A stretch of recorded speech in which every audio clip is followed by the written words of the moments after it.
I'm so glad to be able to come and to be able to greet you in person and just talk a little bit about the grave challenges that we face, yes, in the work that we're doing on a daily basis. It's very appropriate that I'm following Mike Benz in this because he's focused on a lot of the same things that we are focused on investigating and uncovering. But really the challenges that he is talking about are challenges that every one of us as Americans are facing. And the task is not just for a Mike Benz or for a certain agency to take on. This is a moment of opportunity in our country where we have to be very clear-eyed about the direct threats and challenges to our fundamental rights and liberties and freedoms and what we, the people, are going to do about it.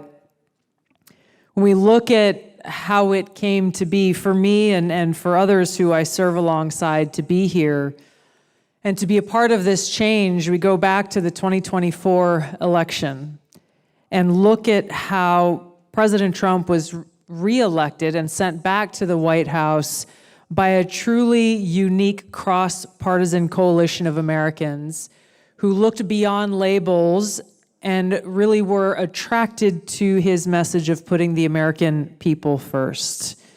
It was a resounding statement in his win of that election by a significant and historic margin, and it was a clear rejection of the status quo of the Washington elite, of political leaders who put their own self-interest ahead of the interests of the American people, and it was a demand for a government of, by, and for the people. So here we are, about 7-8 months into this administration. President Trump has wasted no time in challenging this system, this broken system in Washington, and striking at its very root, delivering results for the American people to make our nation more safe, secure, prosperous, and free. I have the privilege of serving as America's 8th Director of National Intelligence, and President Trump has entrusted in me the mission and responsibility of overseeing the intelligence community, this sprawling network of agencies and entities that are charged with the task of providing timely and objective intelligence to the President and policymakers, free from politicization.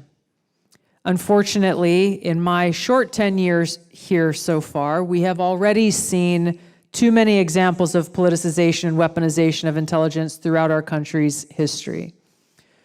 We look at where we are now. Over the last several weeks, we've declassified and released documents that exposed how President Obama and leaders in the intelligence community knowingly manufactured a false intelligence document after the 2016 election was done, after the American people said, no, we want Donald Trump to go and be our commander-in-chief, not Hillary Clinton.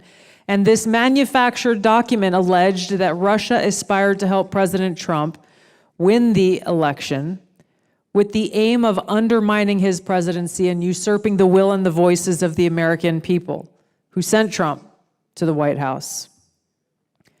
When you look at some of the very same leaders who led this manufactured intelligence document, like James Clapper, also had a very direct hand in manufacturing intelligence on the weapons of mass destruction, the alleged weapons of mass destruction in Iraq to support George W. Bush's regime change war in Iraq.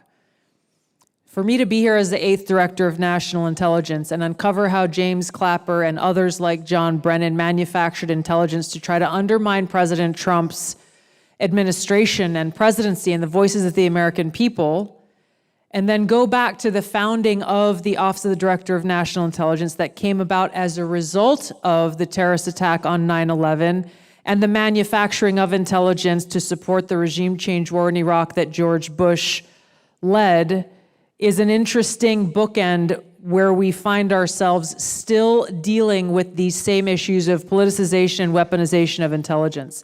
James Clapper at that time was the director of the agency that is now called the National Geospatial Intelligence Agency, or NGA.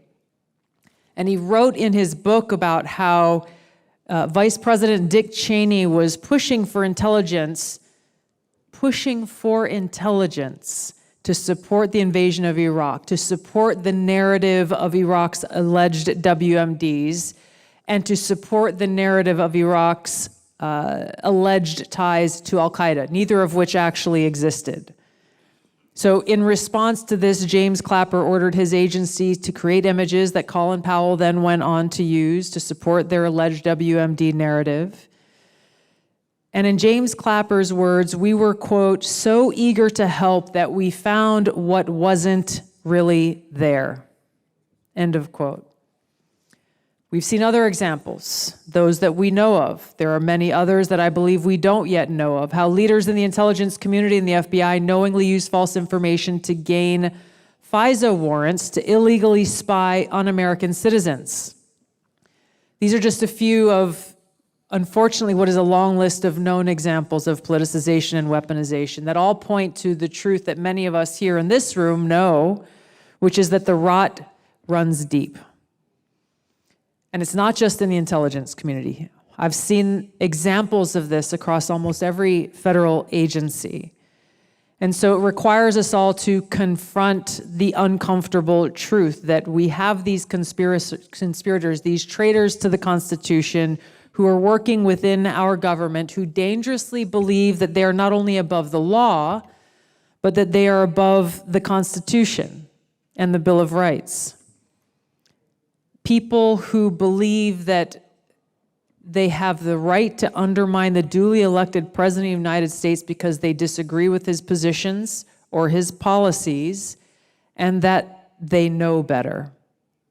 We go back to the first Trump administration and a prominent example of then former Lieutenant Colonel Vindman. And I remember being in Congress as a Democrat at the time, seeing his testimony and the testimony of others basically saying, well, we have to protect the country from Donald Trump, the person the American people elected to be the President of the United States.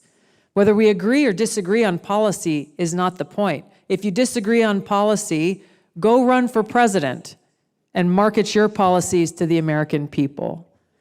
It undermines our Constitution, our democratic republic, when we have people within our government who are not the President of the United States, who are not elected by the American people, taking it upon themselves to undermine, ultimately, the American people and the Constitution. These people have gotten away with these kinds of activities for so long because they're protected by an entire system that is built to shield their nefarious activities. And they do this with the assistance and the protection of the deep state and the propaganda media. And those of us who have been targeted by this deep state are very familiar with the tactics. Keep this in mind. This happens frequently in real time as we gather here today, where someone in the intelligence community leaks classified intelligence to their friends in the propaganda media. Those individuals in the propaganda media eagerly print this classified intelligence from unnamed sources. Then we see other people in the media talk about this classified intelligence. No one's verified it. No one's done any kind of vetting. No one has done any basic journalistic work. And then we see politicians repeating and talking about this thing that was leaked to the media. And we've seen how this tried and true playbook that is used over and over again to either smear their opponents, to, in President Trump's case, to be used as a basis for FBI raids on his home, lawfare, impeachments, endless investigations, and so forth. So I get asked oftentimes by people who don't come to events like this, who are just working hard and trying to raise a family and trying to get by, and they say, what is the deep state? People talk about the deep state. What is it? This is what we're talking about. It's not some grand conspiracy theory. It is a conspiracy to undermine the Constitution, but this is the reality that we are operating in. And it's important for us to talk about it, to be very clear-eyed about it, so that we can combat it with the truth. And this is why exposing the truth is so important, to bring about that real transparency and that accountability.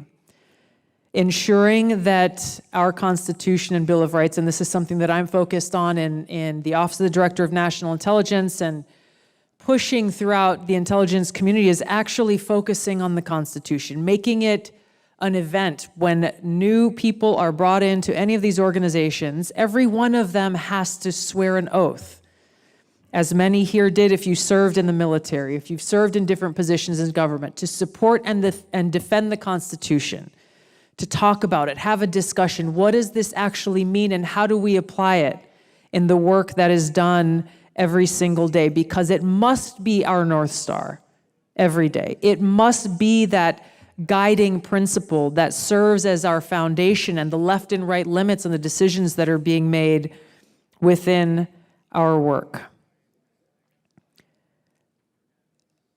Those who serve in government in any position at the very top, or those who may be coming in brand new, our sole focus must be on serving the American people and upholding the Constitution and Bill of Rights.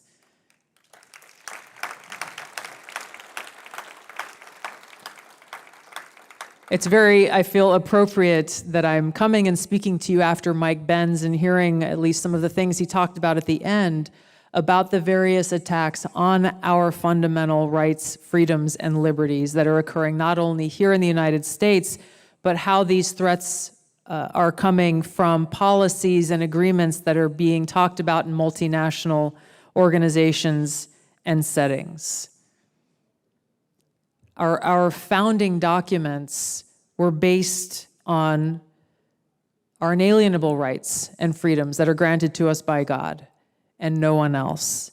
And it's up to us to continue to speak that truth and stand up against those who seek to take them away, no matter where they are or who they are. We have a lot of work to do. We are working hard every day towards this end. When you look at how deeply entrenched the deep state is, those who believe they are more powerful than the Constitution, you can understand the work that we have ahead of us. But I'm grateful to serve in this position, grateful to President Trump for entrusting me with this mission to truly seek the truth, find the truth, and tell the truth to the American people so that true accountability and true change, lasting change, can come about. You shall know the truth, and the truth shall set you free. This change will only be possible if every one of us as Americans stands together and fights for it. The future of our country as a free nation is truly in our hands, and we cannot be complacent. We cannot fall asleep at the wheel and allow anyone to sneak in the back door and take it from us, literally and figuratively. So this movement for positive change, institutional and historic change, is about more than one person or one organization. It's about all of us, and it's about restoring the promise of America and the vision that our founders had for our country. And as we go back and look at their courage and their strength and the threats that were laid on them as they worked to write these founding documents, I hope that that gives us inspiration and courage and strength to fight the battles that we have before us, because we are the ones that they were referring to when they talked about a government of, by, and for the people. We're the only ones who can make it happen. Thank you for standing for freedom and liberty and truth. Aloha. Thank you.